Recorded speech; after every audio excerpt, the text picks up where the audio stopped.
Olá, estamos no ar com mais um TVR Esportes e no nosso gramado já, professor Luizinho. Luizinho, já está aquecido? Opa, já preparado. Tudo bem, Boninho? É isso aí, tudo bem, Luizinho? Tudo bem. E você de casa, tudo bem? Animado? Esse é o nosso primeiro TVR Esportes do mês de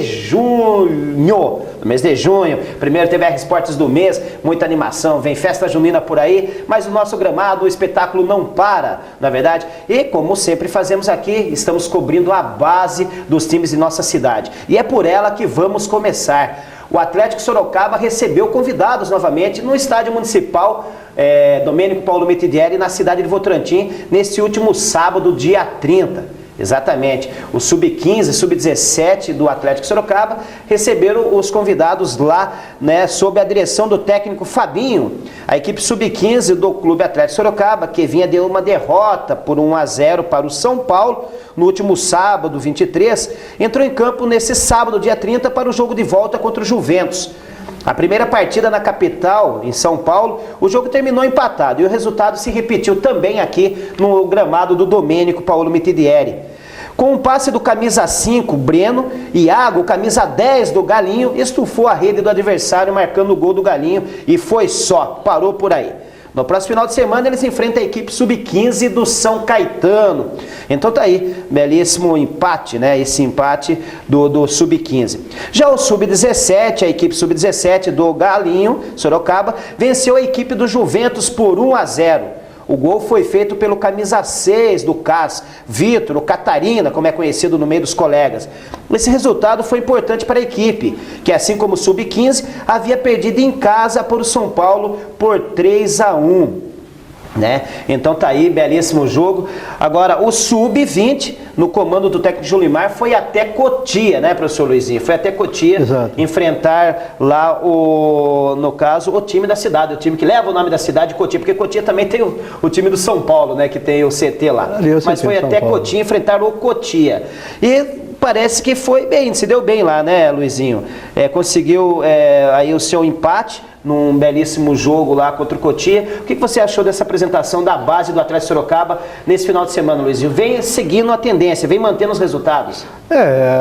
Seria bom e seria ótimo, excelente, se as vitórias elas aparecessem, né? Porque logicamente que com o trabalho que é feito, você vai buscar sempre as vitórias. E para poder dar uma tranquilidade maior para trabalhar, para os jogadores estarem mais tranquilos, a própria comissão técnica de todas as categorias. O que está acontecendo é que o Atlético Sub-20 vem de 4 derrotas e um empate, 4 empates. O Sub-20? Não, Sub-20. O Sub-20 vem de, exato, agora quarto empate. 4 empates e uma derrota. 4 empates e uma derrota. A primeira derrota que foi contra na São Bernardo, na última passada, contra o São Bernardo aqui em casa, no SIC. Exato, então isso fica um pouco assim, logicamente a comissão técnica, as pessoas que comandam, fica aquele afã de conseguir logo uma vitória. Mas tem que dar tempo para trabalhar todo esse pessoal, para poder conseguir, para que as vitórias possam aparecer, é isso? Exatamente, até porque vinha de 3 empates, sofreu uma derrota na última quarta-feira em casa para o São Bernardo, conheceu sua primeira derrota, mas agora foi a Cotia e trouxe na bagagem mais um pontinho com mais um empate. São 4 empates e uma derrota, Luizinho, mas dizem que de grão em grão a galinha enche o papo, de ponto em ponto se vai para a segunda fase. Tomara que isso aconteça. Voltando a falar do Sub-15, esse jogador camisa 10, Iago, que fez o gol, é um jogador sendo pretendido pela equipe do Cruzeiro. Se trata de um bom jogador. Eu pude assistir no jogo que eu fui assistir lá em Votorantim, com o Paulo, contra a Portuguesa, no Paulo Domênico Mitidieri. É um bom jogador, se movimenta muito bem em campo, tem um toque de bola especial, está sendo cogitado, parece que a equipe do Cruzeiro está querendo contratá-lo. É isso aí. Bom, quem também entrou em campo, né, foi nesse último final de semana, no sábado, no SIC, foi o São Bento, Luizinho. E adivinha o resultado? Mais uma derrota. São Bento também na 5ª rodada do Campeonato Paulista Sub-20, com 5 derrotas. E enfrentou o São Caetano, que estava ali brigando com o São Bento, Luizinho, pela lanterna do grupo. Para ver quem segurava a lanterna. Não, essa lanterna é minha, não é sua, é minha. Exatamente, o São Caetano entrou em campo com 1 ponto apenas no campeonato. Mas poderia ter sido aí a oportunidade do São Bento, mas não deu para o São Bento, Luizinho. São 5 derrotas, e aí vem aquela pergunta, né? E por quê? se você não teve tempo de se preparar, qual era o objetivo de você participar de um campeonato tão importante como esse? Ah, dar condição para os jogadores? Sim, tudo bem, beleza, isso aí está ótimo. Mas para que essas condições? Para que na Copa Paulista o São Bento, principal, o nosso time do São Bento, possa vir utilizar algum jogador da base? Eu vejo muito difícil que isso possa acontecer.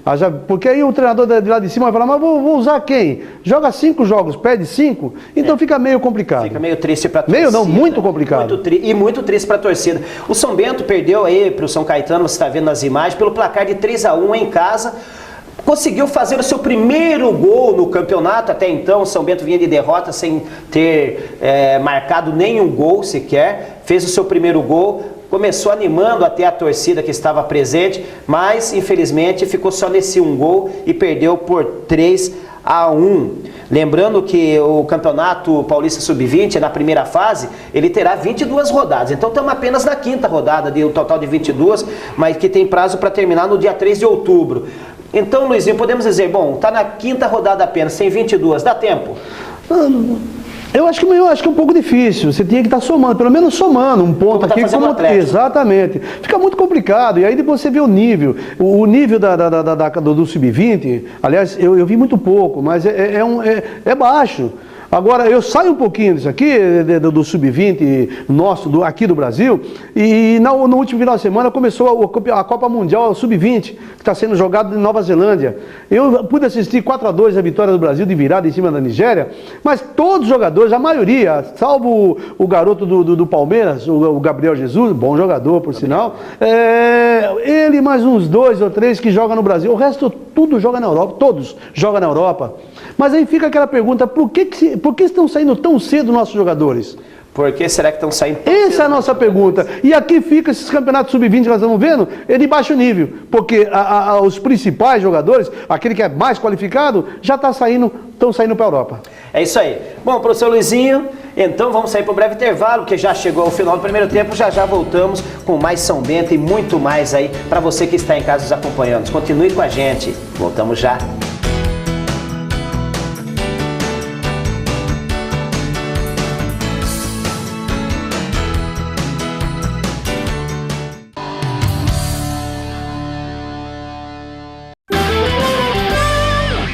Amor, essa conta de energia não é nossa. Não é mesmo, é do vizinho. Tá muito mais barata que a nossa. Pois é, eles ainda têm ar-condicionado. Bom dia, crianças. Mas eles não deixam o ar ligado à toa. E eles fecham tudo quando ligam, né? Mesmo assim, filho, ar-condicionado gasta muito. Pois é, a nossa devia ser bem mais barata. É isso aí, Cleide. A partir de hoje, nosso consumo vai ser mais consciente. Pai, olha onde tem bastante energia acumulada. Olha isso aqui. Consumo consciente de energia. Use o bom senso. Governo Federal. Artes gráficas, comunicação visual, brindes, banners, panfletos, cartões, talões e adesivos com impressão de qualidade e alta definição em cores. Acerte no alvo, sua gráfica é aqui. Rua Atanásio Soares, 2856. Telefone 3346-8724. Bom dia, classe! Bom dia! Hoje nós vamos fazer uma redação e o tema será: o que vou ser quando crescer? Podem começar! Graças a pessoas como você, o GEPASSE ajuda crianças com câncer a realizar seus sonhos. O que foi, Murilo? Nada não, professor, porque eu posso ser tanta coisa que até fiquei na dúvida. Ah, então tá bom. Ajude. Ligue.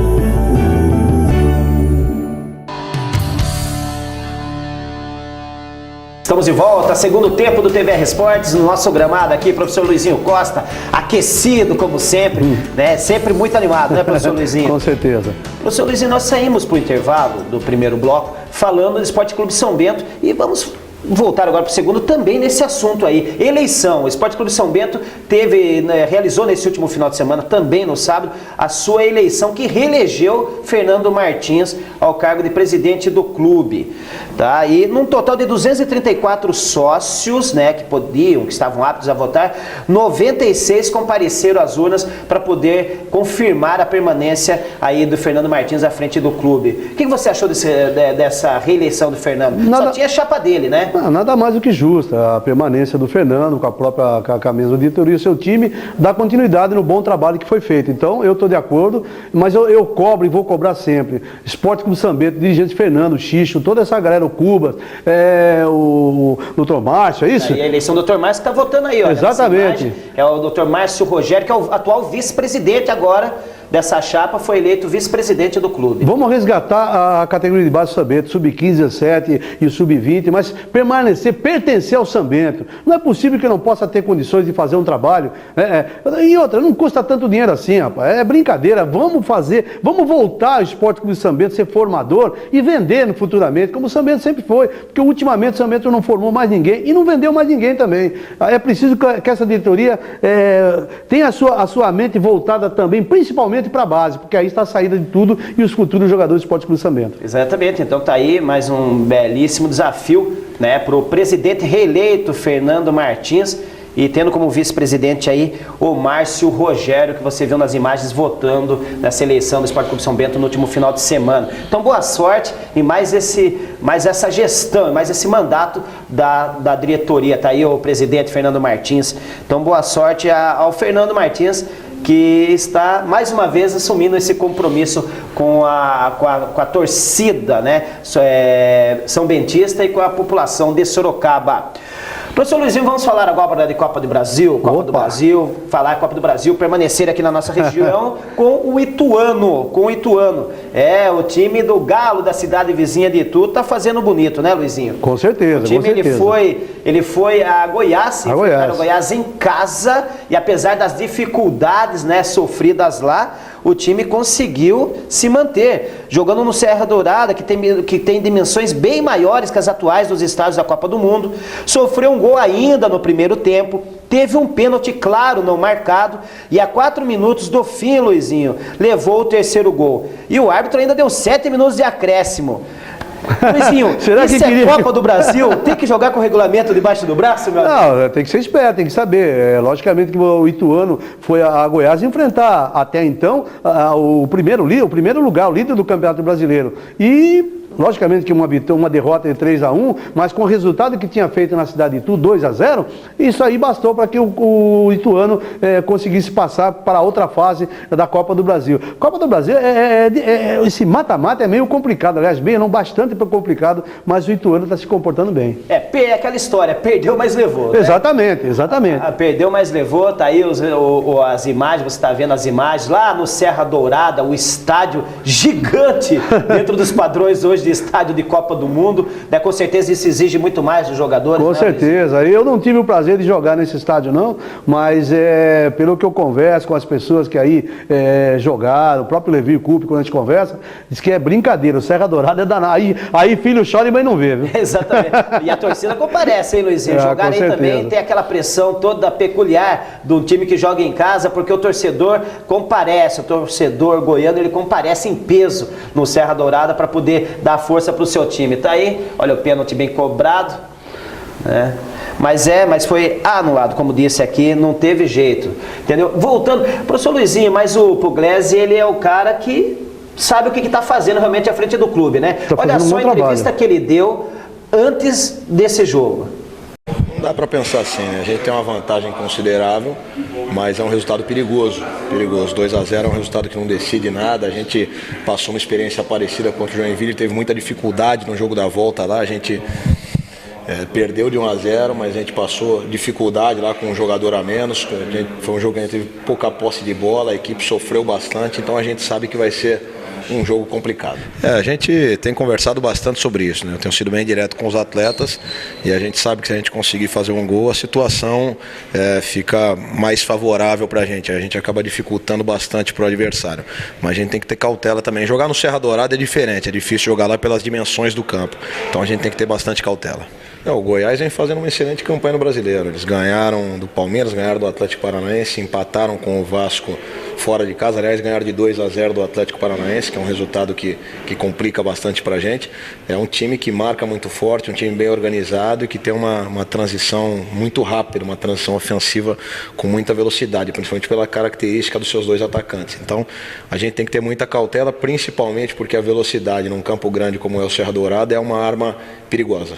A tendência é que a gente mantenha mais ou menos aquilo que a gente vem fazendo, o mesmo modelo de jogo, que a gente tente manter a nossa equipe bem organizada, com transições bem definidas, uma equipe bastante intensa, independente de que resultado que a gente precise ou de onde a gente esteja jogando.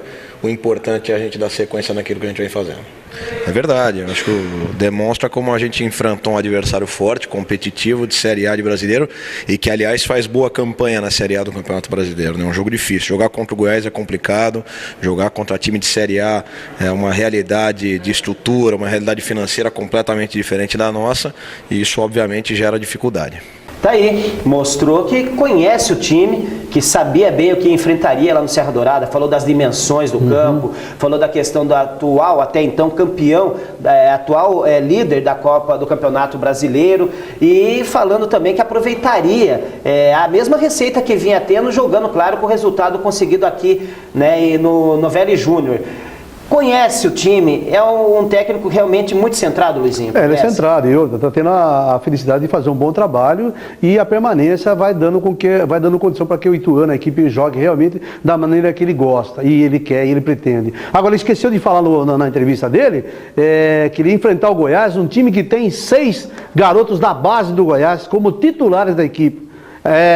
O pessoal que está buscando, o Goiás sempre fez um trabalho bom de base, agora está surtindo os efeitos, e parece que é Bruno Henrique, que não me falha bem, o atacante, é da base, são 6 jogadores da base, aí está o grande Chan da equipe do Goiás. Exatamente, Luizinho, inclusive esses 2 times ganham destaque nesse sentido, tanto o Ituano tinha 5, 6 jogadores de base entre jogadores no campo e no banco, assim como também o Goiás. Isso foi muito até destacado. A importância, os 2 clubes investirem em suas categorias de base, volta a reforçar aquilo que nós sempre falamos aqui. Com certeza, e parabéns ao Goiás, que agora estipulou salário teto do clube, R$50 mil, ninguém ganha 51 mil, 50 mil reais, quer jogar é 50, quer ganhar mais vai para outro clube, eu dou nota 1000 para a diretoria do Goiás, assim, só assim nós vamos começar a dar uma reformulada no nosso futebol. É isso aí. Bom, enquanto reformulamos o futebol aqui, vamos para o breve intervalo, já voltamos com o terceiro tempo do TVR Esportes para você.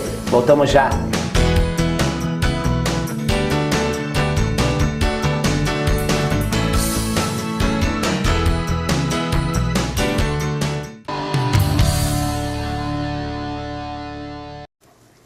Julinha, não esquece o casaco.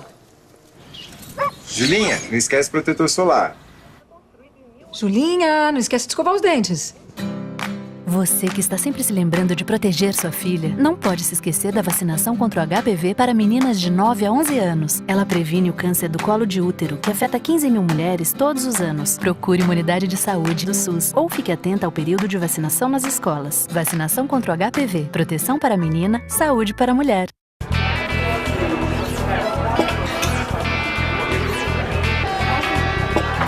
Álcool e direção não combinam. Um táxi ou motorista da vez deixa todo mundo feliz. A gentileza no trânsito é o melhor exemplo a ser seguido. A cidade muda e fica melhor para se viver. Capelli e Cia, cabelos e estética. Tudo para a sua beleza em um único lugar. Cuidados para o seu cabelo, maquiagem, podologia, tratamentos estéticos, faciais e corporais e dia da noiva. Capelli e Cia. Fica na Rua Perdizes, número 48, no Jardim Paulistano. Telefone 3359-3973. Venha pro Capelli e Cia. Estamos de volta com o TVR Esporte, terceiro tempo aqui, e agora o assunto é Campeonato Brasileiro. Vamos falar do jogo do final de semana do Clássico Paulista. Vamos falar de Palmeiras e Corinthians. Foram 270 minutos sem gols.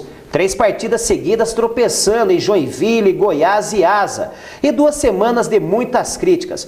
Mas o Palmeiras conseguiu se reerguer e, enfim, vencer a sua primeira partida no Campeonato Brasileiro. Pressionado pelos maus resultados recentes e pela ausência de gols nos últimos 3 jogos, o Palmeiras entrou em campo neste domingo com uma formação diferente, sem centroavante, e a escolha de Oswaldo de Oliveira deu certo. Com Kelvin, Valdívia, Zé Roberto, Arouca e Rafael Marques, o domínio palmeirense foi enorme na primeira etapa. Diante de um Corinthians fragilizado na arena em Itaquera, o time alviverde jogou como se estivesse dentro de casa. O resultado você está vendo aí na sua tela. Com gols de Rafael Marques e Zé Roberto, triunfou por 2-0 sobre seu maior rival. É o grande jogo aí no final de semana. Professor Luizinho, este jogo transfere a crise que estava caindo sobre o técnico Oswaldo Oliveira para o técnico Tite do Corinthians? Olha, Bolinho, meus amigos, ouvindo e assistindo a entrevista do presidente do Corinthians, parece que não. Parece que o Tite está liberado do problema resultados, que o Corinthians que a diretoria não irá cobrar os resultados, porque, segundo ela, vai começar a reformular a equipe, vai começar em plena competição, construir um novo time do Corinthians, depois da saída do Sheik, do Guerreiro, e mais alguns jogadores que irão sair. É só surgir alguma proposta. Agora o Palmeiras jogou bem o Palmeiras. No primeiro tempo, sensacional. Agora, essa petecadinha, esse lelezinho, 3 vezes com a bola, do Valdívia, e esse passe, e o Kelvin Cruz e salgou do Rafael Marques, aí já vai dar a renovação do contrato do Valdívia. Com certeza. Belíssimo gol do Rafael Marques, belíssimo gol também do vovô garoto, Zé Roberto, né, Luizinho? Exatamente. Hoje não tem mais nada para jogar no Brasil, tá aí? Não tem, tá liberado. Hoje em dia, até eu estou me preparando para voltar. Que golaço. Eu estou me preparando para voltar, porque hoje em dia o problema de idade já não é mais no Brasil. No Brasil não tem esse problema. Você pode jogar com 40, com 50, sem problema nenhum. Qualquer veterano joga no futebol brasileiro hoje em dia. Mas parabenizando a equipe do Palmeiras, que jogou muito bem, e esse gol do Zé Roberto mostra que realmente ele está muito bem fisicamente, apesar da idade dele, porque ele recebe essa bola na intermediária, ele faz essa abertura pelo lado direito e chega para concluir. Ou seja, está correndo mais do que muito garoto ainda. Muito veloz. Exatamente. Mais. Agora tem a fala do Tite, viu, Luizinho? O Tite falou depois do jogo que, olha só, vou reproduzir aqui. Nesse momento de construção da equipe do Corinthians, o aspecto emocional é muito forte. O gol tomou conta e o time sentiu demais em um jogo que até então era de poucas soluções ofensivas das duas equipes. Aí determinou a superioridade do Palmeiras e cravou a derrota em cima do nosso time. Mas sentiu o quê? Estava jogando com o Sub-15, com o Sub-17? Eu nem vou falar Sub-20, porque jogador profissional, o jogador hoje em dia com 19, 20 anos, já tem que estar nas primeiras equipes, nas principais equipes do futebol. Tem que estar lá em cima. Se não estiver lá em cima, já corre risco. Agora, sentiu o quê? Não tem um jogador da categoria de base do Corinthians jogando hoje em dia. O Corinthians é campeão paulista de futebol júnior, não tem um menino jogando. Sentiu o quê? Tudo barbado, tudo marmante, tudo já de corrido de uma trajetória importantíssima no futebol. Vai sentir o quê? O que falta é personalidade. Você tomou o gol, vai lá, pega a bola e vamos pra cima dos caras, vamos jogar. Não tá dando certo com o Tite. Ô Tite, o que você falou no vestiário não tá dando certo, a gente vai mudar aqui, ok? E quem que faz isso hoje em dia? Antigamente os caras faziam, hoje em dia os caras só se vestem, o jogador vai lá pra dentro e não vê a hora de terminar o jogo pra ir pro shopping, pra ir pra balada e tudo mais. Exatamente, acabamos de falar aí do gás do Zé Roberto, que apesar da idade deu esse gás danado, marcando esse belíssimo gol aí, o segundo gol do Palmeiras. Profissional, se preparou pra jogar até essa idade. Que o time do Corinthians sentiu o gol. Não, isso é conversa psicológico. Conversa pra boi dormir, isso é conversa pra boi dormir, Fala a realidade, tomamos um baile no primeiro tempo, segundo tempo a gente tentou dar uma equilibrada, tudo, mas não foi suficiente e pronto, não precisa estar buscando desculpas esfarrapadas, sentiu o quê, pô? É tudo veterano jogando, para com isso, pô. Na busca desse equilíbrio aí do segundo tempo, Luizinho, que você citou, o Tite mexeu, ele colocou o Mendoza, o colombiano Mendoza, no lugar do Ralf, né? Colocou até o próprio Danilo em campo, mas não conseguiu reverter a situação. E o Elias estava fazendo o quê no banco? Por que não lançou a mão do Elias? Se o Elias vai para a seleção, é um dos poucos jogadores que jogam no futebol brasileiro que foi convocado para a Copa América. Agora ele deixa o cara no banco. Para quê? Eu não entendi muito isso do Tite. Sinceramente, não entendi. Agora, o Guerreiro fez muita falta, Luizinho. O Guerreiro que saiu, foi lá pro Flamengo, fez muita falta. Você tocou num assunto legal. O Guerreiro fez falta e vai fazer ainda. Vai fazer muita falta. Agora, a falta de educação que nós temos no futebol, principalmente no futebol, o Guerreiro teria que receber uma homenagem. O Pato, vou sair um pouquinho do Guerreiro, o Pato jogou pro Internacional, com 16 anos foi campeão do mundo. O Internacional ganhou um rio de dinheiro com o Pato. E no último domingo ele foi jogar pelo São Paulo contra o Inter, e cada vez que ele pegava na bola era vaiado. Mas peraí, pô. Que falta de educação que nós temos. O Guerreiro, agora veja o Guerreiro, presta atenção, corintiano, quando o Guerreiro vir jogar contra o Corinthians. Vocês vão ver como ele vai ser hostilizado. Como que devia ser o contrário. Receber de braço aberto, aplaudi-lo, agradecer por tudo que ele fez ao Corinthians. Tudo bem, ele ganha para isso. Mas nós temos que ter um pouco mais de educação para tratar com os nossos, sei lá, ídolos e por aí afora. Com certeza, você que conhece o futebol internacional, Luizinho, certamente que... Isso não acontece na Europa. Jogou no México, esteve lá na Europa conhecendo os clubes, visitando os clubes lá na Europa, isso... Ô Murilo, mas isso aí não podemos generalizar também. Anos de 1974 eu fiz o gol pro Paysandu que classificou para a segunda fase do Brasileiro. Depois recebemos Flamengo, Vasco, Botafogo e tudo lá. Passaram-se 2 anos, eu fui jogar com o Curitiba em 76. Eu entrei sozinho com um representante do Paysandu, dei uma volta caminhando por dentro do campo e sendo aplaudido pela torcida do Paysandu. Então não podemos generalizar que a falta de educação está geral. Isso aconteceu comigo. É isso aí. Professor Luizinho, momento fair play. Opa, professor Tarcísio não perde um programa. Encontrei com ele em Salto de Pirapora. Manda um abraço para o Rogério Bolinho e para todo o pessoal da TVR Esporte. Eu sou fã número 1 do TVR Esporte. Abraço, professor Tarcísio. Teve rodada no final de semana lá? Opa, teve final do Campeonato Varziano lá em Sorocaba, segunda divisão, transmitido pela Rádio Transversal, comando esportivo do nosso querido Silva Neto. Teve lá no Esporte Clube também mais uma vitória em cima da equipe do Além Ponte. Um abraço para toda a galera do Além Ponte que ontem estiveram e que hoje, com certeza, vão estar assistindo nosso programa. É isso aí. Bom, então o Momento Fair Play vai para o senhor Tarcísio. Um grande abraço então para o senhor também. Obrigado pelo carinho de sua audiência. Vai também para todos aqueles que nos acompanham sempre, que nos param na rua e nos mandam aquele abraço. Poxa, manda um Momento Fair Play para mim, manda um momento do abraço. Não sai com a cadernetinha, viu, Luizinho? Com certeza. Anotando, porque às vezes pra gente não ser injusto com ninguém. E claro, a você de casa que sempre ligado aqui na TVR, nos prestigia com o valioso calor de sua audiência. A todos vocês, meu muito obrigado. O TVR Esportes vai ficando por aqui, professor Luizinho, obrigado. Obrigado, eu que agradeço. Até a próxima. O TVR Esportes vai ficando por aqui. Espero te encontrar no segundo, no terceiro, no quarto programa do mês de junho e muitos mais programas pela frente. Até lá.